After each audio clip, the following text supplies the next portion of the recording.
নমস্কার, আমি সলিল বাগচি। আমরা এখন যাচ্ছি দোতলার উপরে আমাদের ছাদ বাগানে। দেখুন, আমরা চলেছি ছাদ বাগানে। এই এসে গেছি ছাদ বাগানে। এখানে প্রথমেই আমাদের সামনে যা পড়লো, লেবু গাছ। দেখুন, ফলে ফুলে কচি পাতায় পুরো বোঝাই হয়ে আছে এই পাতিলেবুর গাছ। কত সুন্দর!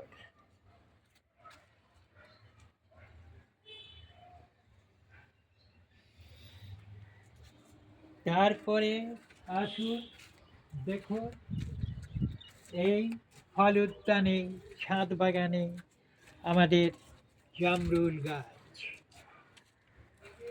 এই জামরুল গাছে কয়েকদিন বাদেই ফুল আসবে, ফুলের গোড়ায় ফল থাকবে, তা থেকে এই জামরুল হবে।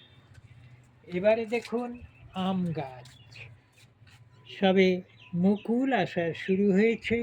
এই মুকুল ফুটবে, তারপরে কবে আম হবে সেই আশায়, সেই অপেক্ষায় আমরা রয়েছি।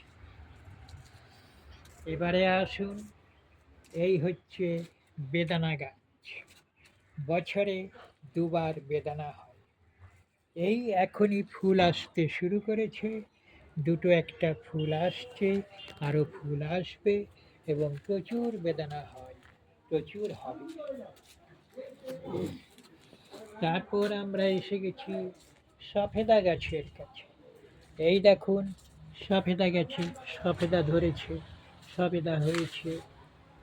তারপর এই যে সফেদা হয়েছে, আরও এর পাশে হয়েছে, এই যে সফেদা হয়েছে। এইসব সফেদা বড় হবে, পাকবে, কিন্তু যখন পাকে তখন কাঠবিড়ালি দল বেঁধে এসে খেয়ে ফেলে। রাত্রিবেলা বাদুড়ে খেয়ে ফেলে, রাখা খুব মুশকিল হয়ে যায়। এই সফেদা গাছ খুব উপকারী গাছ। এর ফল যেমনি উপকারী, পাতাও তেমনি উপকারী।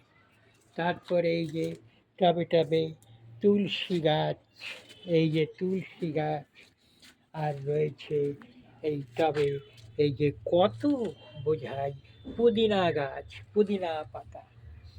এই পুদিনা পাতা এবং তুলসী পাতা সকালে খালি পেটে খেলে খুবই উপকারে লাগে। বিভিন্ন রোগ সারাবার পক্ষে এরা খুবই উপযুক্ত। এই হলো ছাদ বাগান, ফলের উদ্যান। এই আজকের ভিডিও শেষ করলাম। আমি সলিল বাগচি, স্মিথ গাঙ্গুলি প্রোফাইলে। নমস্কার।